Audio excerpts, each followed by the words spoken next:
ఏలూరు నగరంలో ఏలూరు జిల్లా కాంగ్రెస్ పార్టీ కార్యాలయంలో కాంగ్రెస్ అధినేత్రి సోనియా గాంధీ 78వ జన్మదినోత్సవ వేడుకలు ఘనంగా నిర్వహించారు.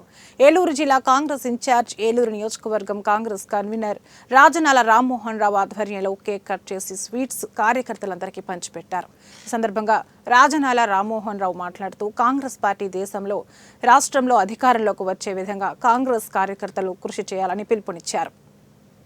అందరూ అభిమానించిన నాయకురాలు శ్రీమతి సోనియా గాంధీ గారి 78వ జన్మదినోత్సవ సందర్భంగా ఏలూరు జిల్లా కాంగ్రెస్ కమిటీ ఆధ్వర్యంలో ఈ రోజున జిల్లాలో అందరూ విస్తృతంగా సోనియా గాంధీ జన్మదినోత్సవ వేడుకలు చేయడం, దానిలో భాగంగా ఏలూరులో కూడా జిల్లా కాంగ్రెస్ కార్యాలయంలో అందరూ సమక్షంలో కేక్ కట్ చేసుకుని అలా మేమందరం కూడా కాంగ్రెస్ కార్యకర్తలు ఆనందమైన మరి పండుగగా జరుపుకుంటున్నాం.